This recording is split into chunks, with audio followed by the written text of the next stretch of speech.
Kisah Puteri Yatim Piatu yang Sukses. Episode 038. Sebenarnya ada apa kamu menyuruh saya datang kemari, tanya Brand. Maisie pun langsung menjawab. Ia menceritakan bahwa ia punya usaha toko awalnya. Ia membangun sebelum kenal almarhum bapak. Dari usaha toko itu juga saya bisa jumpa bapak pertama kali. Semenjak saya mendapat surat wasiat dari almarhum bapak untuk mengurus semua asetnya. Mulai saat itu usaha toko tersebut saya percayakan kepada salah satu karyawan untuk mengurusnya, karena saya tidak ada waktu. Selama ini saya hanya melihat dan tahu keluar masuk keuangan saja, tidak tahu bagaimana bentuk usaha itu. Jadi tadi siang saya ke sana. Ternyata perkembangannya sangat baik. Bahkan dulu karyawan hanya 2 orang. Sekarang sudah 20 orang. Bangunan yang disewa hanya 1, sekarang sewahan sudah 2. Tetapi itu masih tampak kecil kalau barang-barang pada masuk. Tetapi tuan bangunan itu tidak mau dijual.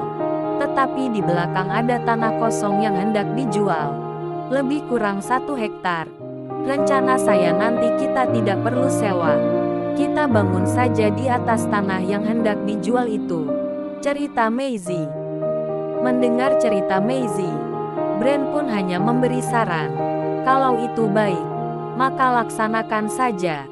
Saya tetap akan mendukung apapun keputusanmu yang bersifat positif. Maisie merasa senang. Setiap ia minta pendapat dengan calon suaminya itu, tidak pernah menghalangi ataupun melarang. Ini salah satu beban berat baginya, yaitu memegang kepercayaan orang lain. Apalagi kepercayaan Brand. Ia tidak mau melihat Brand kecewa di kemudian hari. Tidak terasa ngobrolnya, hari pun sudah malam. Brand permisi untuk pulang. Sebelum ia pulang, Brand hanya memberikan kode, tanda ia setuju dengan rencananya. Setelah Brand pulang, Maisie langsung tidur karena ia sangat lelah. Brand pun setiba di rumah. Ia merasa bangga dengan calon istrinya itu. Tidak salah papanya mewariskan semua asetnya kepada Maisie. Bagi Brand, Maisie orangnya jujur dan pekerja keras. Jadi tidak salah ia menerima saran dari papanya untuk menikahi Maisie sebagai anak angkat papa. Malam itu Brand tidak bisa tidur karena ia selalu teringat dengan Maisie.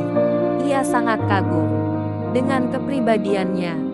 Baginya sulit untuk mendapatkan orang seperti Maisie. Apalagi zaman sekarang, taunya serba cukup, tetapi tidak memahami keadaan. Pagi itu Maisie bangun lebih awal. Maklum saja ia semalam tidurnya lebih cepat dari biasanya.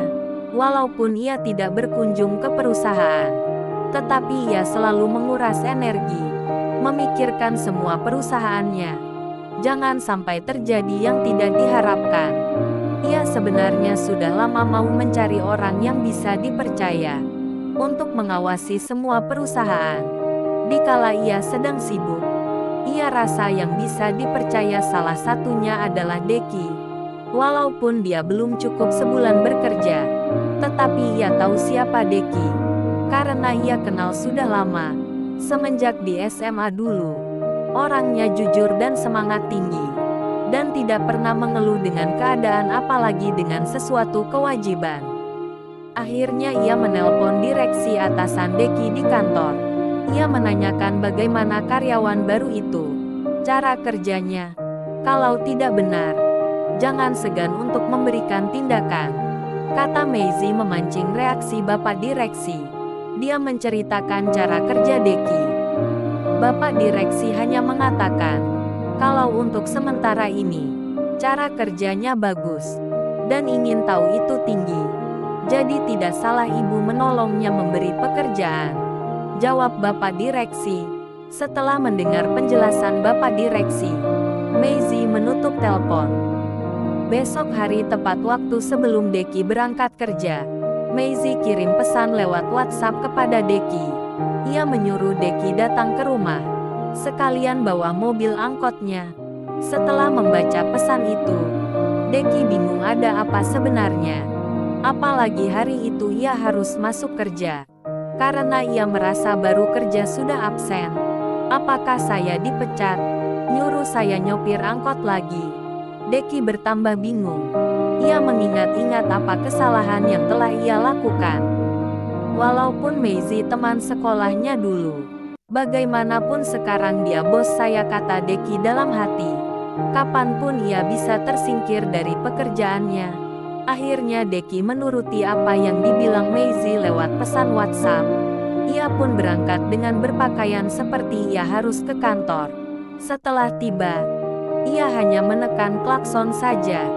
Tanda ia sudah tiba di depan gerbang. Maisie tidak seperti mau ke kantor. Ia berpenampilan seperti mau ke pasar saja. Maisie mengajak sopir pribadinya untuk menemaninya. Veronica pun heran melihat penampilan majikannya. Bahkan majikannya tidak menyuruh bawa mobilnya. Tapi Veronica tidak berani bertanya mau kemana. Ia ikut saja. Setelah membuka pintu gerbang, ia lebih heran lagi. Setelah melihat sebuah mobil angkot telah menunggu, Maisie menyuruh Veronica duduk di belakang. Ia duduk di depan di samping Deki menyetir. Ia hanya memberi kode, tanda menyuruh berjalan. Deki yang menyetir tetapi tidak tahu tujuan kemana. Ia merasa segan untuk bertanya kepada Maisie baru berangkat tadi. Karena posisi jam kantor. Walaupun teman sekolah. Karena jam kantor Maisie tetap bosnya. Deki memberanikan diri untuk bertanya. Kemana tujuan mereka? Maisie akhirnya memberitahu nama jalan yang hendak dituju. Saya kira kamu tadi sudah tahu tujuan kita, kata Maisie sambil membalikkan muka. Mana saya tahu, jawab Deki. Kalau tidak tahu kenapa tidak bertanya, jawab Maisie. Waduh, ini memang cara bos benar, kata Deki. Maisie hanya tertawa saja mendengar jawaban Deki. Dari tadi saya heran, kata Maisie. Heran apanya, jawab Deki. Saya nyuruh kamu ke rumah bawa mobil angkot ini, tapi kamu berpakaian seperti mau ke kantor. Canda Maisie. Sekarang jam kantor. Saya pun tidak tahu mau kemana, jawab Deki. Kalau sudah jadi bos memang enak ngerjain karyawan, lanjut Deki. Mereka sama-sama tertawa seperti masih di sekolah dulu. Akhirnya mereka tiba di alamat yang dituju, sebuah perusahaan. Mereka meminta izin untuk masuk, namun security tidak mengizinkan, karena mungkin security itu tidak kenal dengan pemilik perusahaan tempat ia bekerja. Akhirnya Maisie berbicara dengan security dengan pelan, dan memberikan selembar uang. Akhirnya security memberi izin untuk masuk, tetapi ia masih bertanya, apakah benar ini bos besar, gumam security. Masa bos besar naik angkot? Ia tidak ambil pusing, yang penting hari ini dapat uang makan gratis, dalam hati security. Mereka masuk. Sebelum masuk ke kantor cabang, Maisie memberitahu Deki untuk berpakaian biasa saja. Lepas saja baju jasnya. Mereka langsung menemui direksi. Direksi sangat terkejut melihat kedatangan bos pemilik perusahaan. Maisie langsung menegaskan bahwa salah satu bawahannya harus diganti. Bapak direksi hanya terdiam, karena ia tidak tahu siapa yang dimaksud bos besar. Akhirnya bapak direksi bertanya, terima kasih Anda selalu setia menonton video ini. Tonton terus video selanjutnya hanya di Rafflesia Channel. Agar tidak ketinggalan video terupdate terbaru, jangan lupa di like, share dan subscribe.